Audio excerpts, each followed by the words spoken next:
What do you do when you're feeling uncomfortable, anxious, afraid, lonely? Do you indulge in some pleasure or comfort? Do you smoke some weed, play some video games, get some likes on social media or a dating app? Do you avoid what's there? Do you run away? Do you get intimidated by your anxiety and your loneliness and your fear? Well, you don't need to do that. What's happening is these emotions, these sensations, they're trying to intimidate you into action. They're trying to convince you that you have to take some action to avoid them. And the currency of wellness and the currency of health is action. It's not what you feel like. What you feel like is temporary. You know, there's that saying, all good things must come to an end. And it's incomplete because all bad things must also come to an end. You know, one of the Austin Powers movies that came out like 20 years ago, there was a character named Fat Bastard. And, you know, that character could never be around today because it's not PC or anything, but this overweight, unhealthy villain. It's a comedy, but he says something actually pretty profound. And he says, I eat because I'm sad, and I'm sad because I eat. And right there, there's just so much wisdom because he's acknowledging that when he feels saddened by his poor self-image and his poor health, his mind goes into a kind of hypnosis where a kind of fugue state where he just automatically goes and eats, right?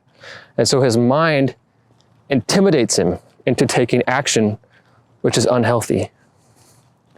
But at any time, he always has the option to just do nothing, to just acknowledge the presence of the disturbing emotion, the disturbing sensation, and just sit there and ride it out. And so you always have this option too.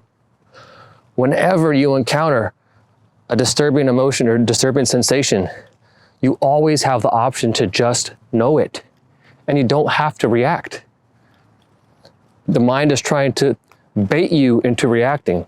The emotion is trying to bait you into doing an unhealthy and unwholesome action, okay?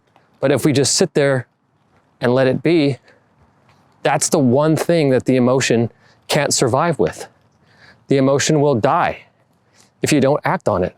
We can starve it to death. We can starve the unwholesome and unhealthy and intimidating emotions to death by just not reacting. Just know them. You don't have to react. Okay? And so one really powerful exercise that I like to do is that when I'm feeling lonely or I'm feeling anxious or I'm feeling afraid, I just sit quietly.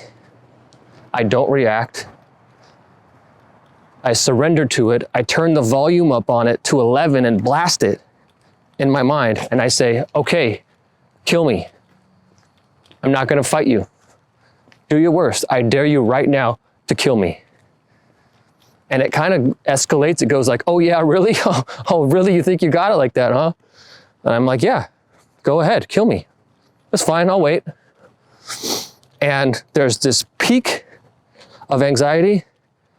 And then because there's no reaction and I'm not feeding it energy, it dissipates on its own and it dissolves on its own. And this is so powerful because it reveals to you that all of these sensations and actions, things in other religions they might call sins, they require your consent to exist. And you provide your consent by reacting to them. And if you withdraw your consent and you say, no, I won't react to you, they lose their energy, they lose their potency. And if you do this for long enough, they will leave you alone for good. And there will be a moment of release of peak anxiety that happens as sort of the last gasp, the last stand of the emotion. And if you just let yourself endure that, it will go away and leave you alone forever. and you won't have to deal with that ever again. Okay? So the next time that you're feeling lonely, you're feeling afraid, just find a quiet place to sit down, open your mind to it, surrender to it fully, dare it to kill you, and wait for it to leave, and it will. Because it can't do anything to you. It requires your consent. All right, stay strong out there. See you next time.